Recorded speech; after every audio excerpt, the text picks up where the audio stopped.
रोहित जी, आप तो senior most है इस दुनिया में। कितने साल हो गए रोहित जी खेलते खेलते? 1997 से ऑलमोस्ट 7 ओलंपिक्स खेल चुका हूं मैं। जब सामने वाले खिलाड़ियों से खेलते हैं आप, काफी तो पुराने आपके खिलाड़ी सामने आते होंगे, क्या अनुभव आता है? सर, जब मैं पहले खेलता था 1997 से, तो मेरे हियरिंग लोगों के साथ मेरा कंपटीशन होता था और मैंने बढ़ने की कोशिश की। मैंने ओलंपिक्स खेले, कॉम्पिटिशन्स जैसे बिल्कुल हियरिंग लोगों के साथ जैसा कंपटीशन होता है, मैंने भी उसमें आगे बढ़ने की कोशिश की और अब तक मैं लगभग हियरिंग कॉम्पिटिटर्स के साथ खेल सकता हूँ। अच्छा रोहित, खुद के विषय में बताइए, इस क्षेत्र में कैसे आए, शुरुआत में प्रेरणा कितने दी, और इतने लंबे समय से जी जान से खेलते रहना, कभी थकना नहीं। सर, जब मैं बहुत छोटा था तो जब मैं मेरे ख्याल से मुझे याद भी नहीं है कि मैं जब देखता था, मैं बस ऐसे ही माता पिता के साथ चलता था, मैं देखता था, चीज़ें देख के खुश रहता था कि कैसे हियरिंग लोग खेलते हैं। मैं भी चाहता था कि मैं भी खेलूं। मैंने भी वहीं से अपना एम तय किया और फिर आगे बढ़ता चला गया।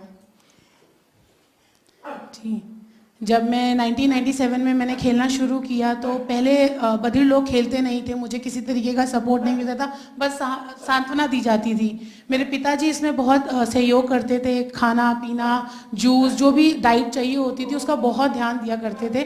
भगवान की बहुत कृपा रही है, तो मुझे भी बैडमिंटन से इसीलिए बहुत प्रिय है। अच्छा रोहित, आप डबल्स में जब खेलते हैं तो आपका पार्टनर, मैंने सुना है महेश, आपसे उम्र में बहुत छोटा है। इतना अंतर है, आप इतने सीनियर है तो महेश बहुत छोटा है। क्या आप कैसे उसको संभालते हैं, कैसे गाइड करते हैं, उसके साथ कैसे मैच करते हैं अपने आप को? महेश बहुत छोटा है। 2014 में मेरे साथ खेलना शुरू किया। मेरे घर के पास रहता था, मैंने उसे काफ़ी कुछ सिखाया, कैसे मूवमेंट करनी चाहिए, कैसे हार्डवर्क करना है, डेफ ओलंपिक्स के लिए कैसे तैयार होना है। तो वो थोड़ा सा रहता है डिसबैलेंस, लेकिन मैं उसको जो भी मैंने सिखाया वो मुझे बहुत सपोर्ट करता है। रोहित जी, हम भी आपके साथ कर देंगे। रोहित जी, आपका जीवन एक खिलाड़ी के तौर पर और एक व्यक्ति के तौर पर, मैं समझता हूं आप में लीडरशिप क्वालिटी है, आप में कॉन्फिडेंस लेवल है, और आप किसी चीज से ऊब नहीं जाते हैं, लगातार उसमें चेतना भरते रहते हैं। मैं पक्का मानता हूं कि देश के युवा, उनके लिए आप वाकई बहुत ही प्रेरक रहे हैं। आपने अपने जीवन की बाधाओं से कभी हार नहीं मानी। ठीक है, परमात्मा ने कुछ कमी दी, लेकिन आपने कभी हार नहीं मानी। आप पिछले 27 साल से देश के लिए पदक जीत रहे हैं और मैं देख रहा हूं कि आप अभी भी संतुष्ट नहीं है, कुछ न कुछ करने का जज्बा है। जी, और मैं देख रहा हूं कि उम्र बढ़ती है, लेकिन साथ साथ आपका प्रदर्शन भी बहुत बेहतर होता जा रहा है। आप अपने टारगेट नए तय करते जाते हो, नए टारगेट को प्राप्त करने की कोशिश करते हैं। मैं समझता हूं कि खिलाड़ी के जीवन में यही एक गुण बहुत बड़ी ताकत होता है। वो कभी संतोष नहीं मानता है, खुद नए गोल सेट करता है, उस सेट के लिए खुद को खपा देता है, और उसी का परिणाम है कि कुछ न कुछ प्राप्त करता रहता है। मेरी तरफ से, पूरे देश की तरफ से रोहित को बहुत बहुत शुभकामनाएं और बहुत बहुत बधाई देता हूं। बहुत बहुत धन्यवाद। मैं भी आपको अभिनंदन करता हूं सर। श्री वीरेंद्र सिंह, रेसलिंग। जी वीरेंद्र, कैसे हो? जी बिल्कुल, मैं ठीक हूँ। आप ठीक हैं? जी जी। बताइए अपने विषय में थोड़ा बताइए, देशवासी देखना चाहते हैं आपको। मेरे पिताजी और मेरे चाचा जी पहलवान थे, मैंने उन्हीं को देखकर पहलवानी सीखी और वो गुण मुझ में आया और मैंने ये निरंतर प्रयास किया कि मैं बढ़ता रहूं। बचपन से ही मैंने मेरे मम्मी पापा मुझे सपोर्ट करते थे, मेरे पिताजी ने सपोर्ट किया और मैं वो पहलवानी सीखता चला गया और आज इस स्तर पे पहुंचा हूँ। लेकिन पिताजी को और चाचा को संतोष है? नहीं, वो चाहते हैं कि मैं और करूं और खेलूं और बढ़ता रहूं और तरक्की करता रहूं, कि जैसे जैसे देखता हूं कि जो हियरिंग समाज के लोग हैं वो आगे निरंतर बढ़ते जा रहे हैं, जैसे कि वो लोग जीतते जा रहे हैं। मैं भी हियरिंग लोगों के साथ खेलता हूं, मैंने भी उन्हें मात दी है और मैं सिलेक्शन में आया हूं, पर मैं सुन नहीं पाता था, इस वजह से मुझे निकाल दिया गया और मैं नहीं जा पाया और मैं उसके लिए बहुत पछताया, रोया भी। पर फिर मैंने बधिर समाज में जब मैंने अंदर आया तो मेरी रोंगटे खड़े हो गए और मैं खुशी से मारे फूला नहीं समाया कि मैं जीत गया। जब मैं मेडल पहली बार जीता, ऐसे ही मुझे लगता था कि चलो छोड़ो, अब मैं क्यों हेयरिंग समाज के पीछे जाऊं, अब मैं बधिर समाज में ही एक नाम कमा सकता हूं और मैं उसको निरंतर आगे बढ़ सकता हूं। मैंने कई मेडल जीते 2005 में, उसके बाद 2007 में, उसके बाद मैंने फर्स्ट ओलंपिक जब जीता था। अच्छा वीरेंद्र टर्की में बताओ, जीता था। अच्छा 2005 से लेकर अब तक के हर डेफ ओलंपिक्स में आप पदक जीत करके ही आए हैं। ये निरंतरता आप कहां से लाते हैं? इसके पीछे क्या प्रेरणा है आपकी?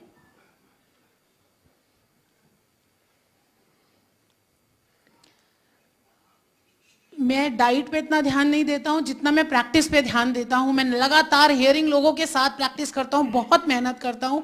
वो मेहनत जाया नहीं जाती है। मैं बिल्कुल देखता हूँ कि वो कैसे खेल रहे हैं और उसको निरंतर बढ़ता रहता हूँ। सुबह शाम मैं लगातार प्रैक्टिस पे बहुत ध्यान देता हूँ। मेरा एम रहता है कि मैं बाहर कहीं जाऊँगा खेलने तो मैं अपने माँ बाप के चरण स्पर्श करके निकलता हूँ अपने देश को छोड़ के, और मैं उनको याद करके ही खेलता हूँ और मैं खुश रहता हूँ कि मैं विजयी होकर आया हूँ। ये मेरे मन में मेरी आशा रहती है। अच्छा वीरेंद्र, दुनिया में वो कौन खिलाड़ी है जिसके साथ खेलने में के समय तुम्हें कुछ न कुछ सीखने को मिलता है, तुम्हें उनका खेल देखने का मन करता है? वो कौन है? जितने भी रेसलर्स होते हैं मैं उनको देखता हूँ कि उनकी स्ट्रैटेजी क्या है, मैं वो देख के सीखता हूँ कि वो कैसे दाव खेलते हैं। वो मैं उन्हीं को देख के खेलता हूँ और मैं सोचता हूँ कि मुझे उस पर ध्यान रखना है, कि मैं भी घर पे उस पर निरंतर सोचता भी रहता हूँ कि उस खिलाड़ी ने कैसा खेला था, तो मेरे को भी उससे अच्छा और उससे बराबर की टक्कर देके खेलना है। मुझे उससे बिल्कुल घबराना नहीं है, एकदम सामने की कड़ाके की टक्कर देनी है और जीतना है उस दाव पेच के साथ। वीरेंद्र, ये अच्छी बात है कि आप खेल की दुनिया में उस्ताद भी हैं, साथ साथ विद्यार्थी भी हैं। ये अपने आप में बहुत बड़ी बात है। आपकी जो इच्छा शक्ति है वो सचमुच में हर किसी को प्रेरित करती है।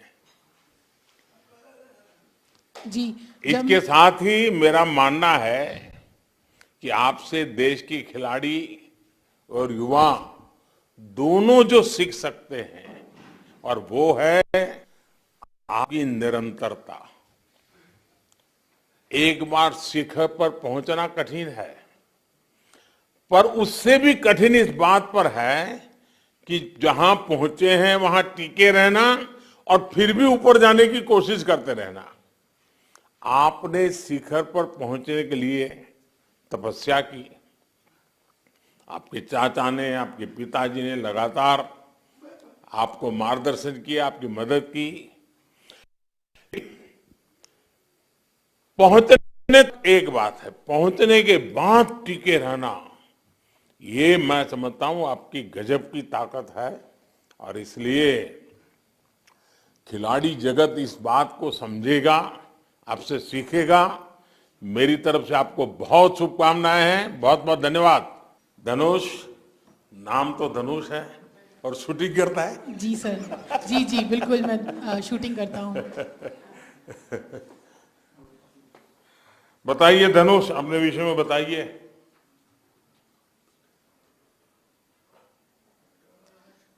जी, मैं निरंतर शूटिंग में प्रैक्टिस करता रहा।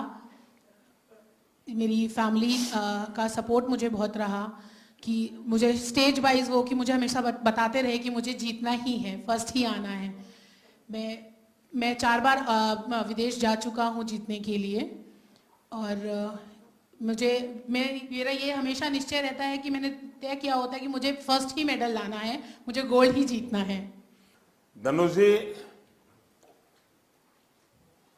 आप और विद्यार्थी जो चाहते हैं इस खेल में आगे बढ़ना, आप उनकी क्या मदद कर सकते हैं?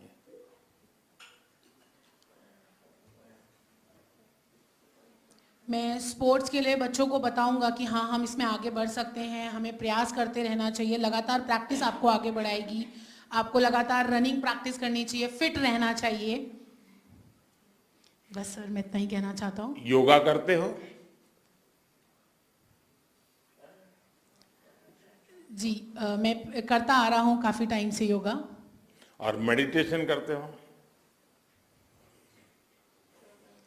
हाँ, करता हूँ, लेकिन बहुत ज्यादा नहीं, कभी कभार करता हूँ, ध्यान रखता हूँ। तुम्हें पता है ये शूटिंग में मेडिटेशन, ध्यान, ये बहुत काम आता है? जी बिल्कुल, केंद्रित करना पड़ता है जी। हैं? बिल्कुल बिल्कुल, होल्ड करके एकदम केंद्र लगाकर एकदम निशाने पे एकदम ध्यान रखकर करना पड़ता है। अच्छा धनुष, बताइए, छोटी उम्र से तुमने इतनी सारी सिद्धियां प्राप्त की है, दुनिया में जाकर के आए हो, तुम्हारी सबसे बड़ी प्रेरणा क्या है? कौन तुम्हें प्रेरित करता है?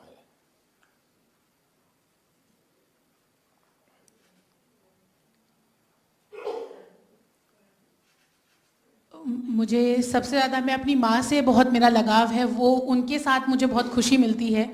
मेरे पापा भी मुझे सपोर्ट करते हैं और प्यार करते हैं, लेकिन पहले 2017 में जी, मैं जब थोड़ा परेशान रहता था, उदास रहता था, तो मम्मी का सपोर्ट बहुत रहता था, और फिर निरंतर प्रयास करते करते जब मैं जीतने लगा तो मुझे खुशी मिलने लगी, और वही मेरी प्रेरणा का स्रोत बनता चला गया। धनुष, सबसे पहले तो आपकी माता जी और आपके परिवार को प्रणाम करता हूं, और विशेष करके आपकी माता जी को, जैसा आपने वर्णन किया कि वो कैसे आपको संभालती थी, कैसे आपको प्रोत्साहित करती थी, कैसे आपको लड़ाई जीतने में मदद करती थी, और हर चुनौती के सामने खड़े रहने के लिए आपको तैयार करती थी।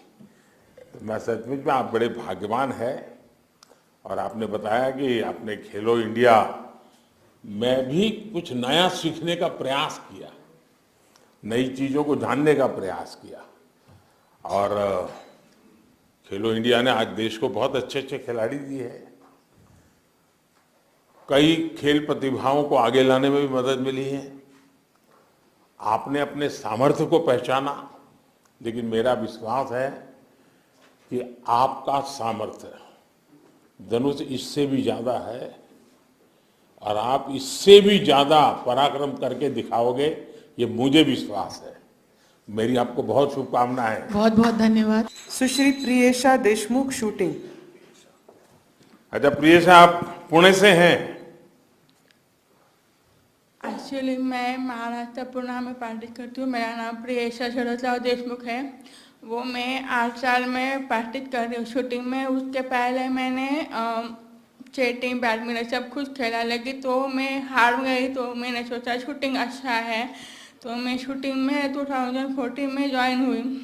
उसके बाद मैं तो 2014 to 15 में नेशनल गेम था, वहाँ में लड़ में 7 गोल्ड मेडल टेप कैटेगरी में, और ओपन कैटेगरी में सिल्वर मेडल मिला है। और पहली बार मुझे लगा कि फर्स्ट वर्ल्ड चैम्पियनशिप में रशिया में कजान वर्ल्ड चैम्पियनशिप था, तो मैं पहली बार इंटरनेशनल खेला, बाकी कोई होगी नहीं आई।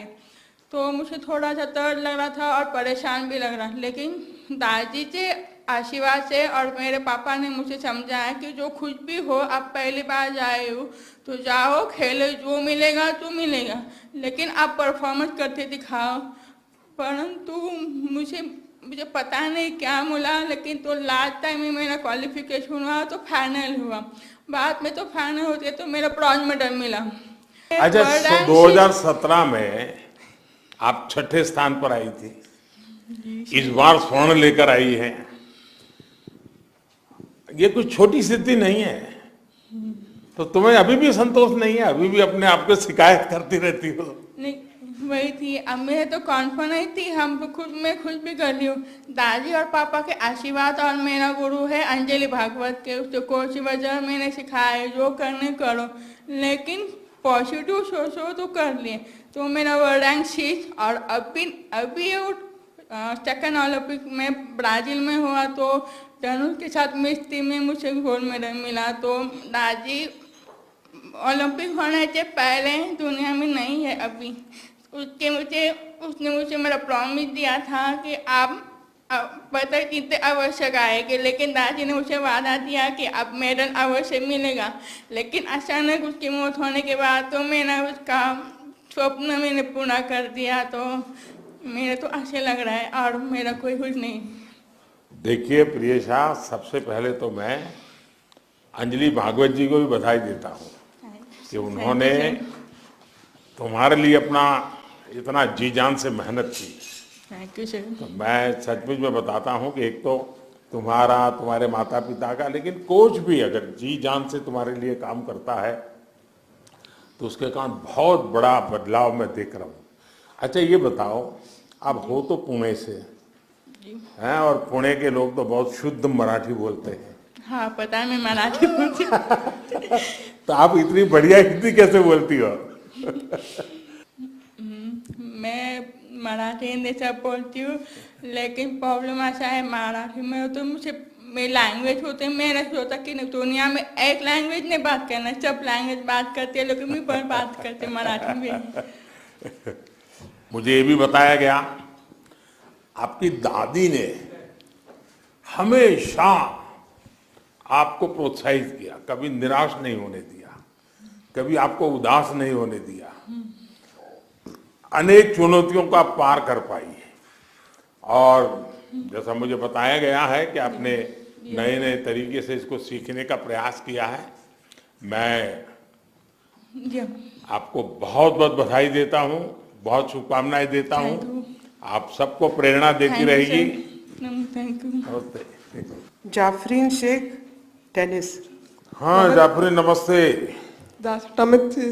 हाँ I am Chaplin Chair, tennis player. I am happy bronze medal in Olympic 2021.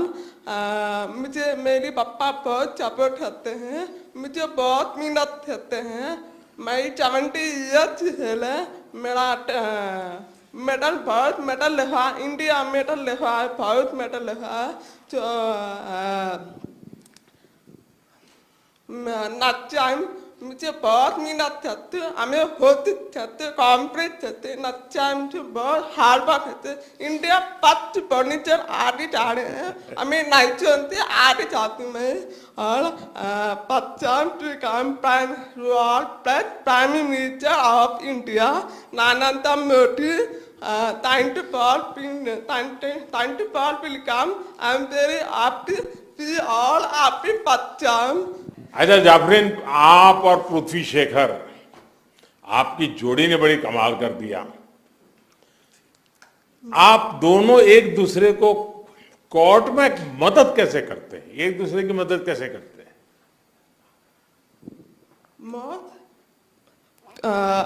हम दोनों सपोर्ट करते हैं, हम दोनों होते चाहते, हम दोनों फाइट खड़े हैं, हमारा फाइट खड़े, हमारा इंडिया में आगे जा रहे हैं। हम दोनों नाचते, हमें होती चढ़ा आती है ना, हमें ब्रॉन्ज मेडल लाया था। देखिए टेनिस में मैं तो कोई खिलाड़ी नहीं रहा हूँ, मुझे वो नसीब नहीं हुआ है, लेकिन कहते हैं कि टेनिस एक ऐसा खेल है जिसमें टेक्निक पर बड़ा बल रहता है और टेक्निक की तरफ काफी फोकस रहता है। आपने इस खेल को ना सिर्फ अपनाया, लेकिन कई बार आपने देश का नाम ऊंचा किया। इन चीजों को आत्मसात करने में आपको मेहनत कितनी पड़ती थी? मुझे बहुत मेहनत करा, हमेशा बहुत मेहनत करे, हमेशा हम नहीं सकते, हमें नहीं जानते, हमें अभी खेलते हैं, बहुत आगे जा रहे हैं, बहुत खेलते। अच्छा, आप एक प्रकार से देश की बेटियों का, उनके सामर्थ्य का एक प्रकार से पर्याय तो है ही है, साथ ही आप छोटी छोटी बच्चियों के लिए भी एक प्रेरणा है। आपने साबित कर दिया है कि भारत की बेटी अगर कुछ ठान ले तो कोई भी बाधा उसको रोक नहीं सकती है। मेरी तरफ से जाफरीन को बहुत बहुत शुभकामनाएं। आपके पिताजी को विशेष रूप से अभिनंदन कि उन्होंने आपके पीछे इतनी मेहनत की और आपको यहाँ तक पहुँचाया। आपको सपोर्ट है और आने वाले सपोर्ट करो। मैं करूँगा। Thank you. मैं करूँगा। आपकी ये ऊर्जा, मैं कह सकता हूँ कि जो मुकाम आप लोगों ने हासिल किया, आपका जज्बा इससे बहुत आगे जाने का है। ये जज्बा बनाकर रखिएगा, ये जोश बनाकर रखिएगा। इसी जोश से देश की जीत के नए रास्ते खुलेंगे, भारत के उज्जवल भविष्य का निर्माण होगा। और मैं मानता हूं हमारे जनरल खेल की जगत में कोई व्यक्ति नाम लेते के आता है तो वहां के स्पोर्ट्स कल्चर की, स्पोर्ट्स एबिलिटी की बात होती है, लेकिन कोई दिव्यांग, कोई शारीरिक रूप से मजबूरी में जिंदगी गुजारने वाला व्यक्ति, वो जब दुनिया के अंदर नाम रोशन करता है तो वो सिर्फ खिलाड़ी जीत करके नहीं आता है, वो सिर्फ खेल का खेल नहीं रहता है, वो उस देश की छवि को भी लेके जाता है कि हाँ, ये देश ऐसा है कि जहां दिव्यांग जनों के प्रति भी यही संवेदना है, यही भाव है और यही सामर्थ्य की पूजा वो देश करता है। ये बहुत बड़ी ताकत होती है और इसके कारण दुनिया में आप जहां भी गए होंगे, दुनिया में जब भी आपके इस सिद्धि को किसी ने देखा होगा तो आपको देखता होगा, आपके खेल को देखता होगा, आपके मेडल को देखता होगा, लेकिन बैक ऑफ द माइंड सोचता होगा, अच्छा हिंदुस्तान में ये वातावरण है, हर एक को समानता है, हर एक को अवसर है और उससे देश की छवि बनती है।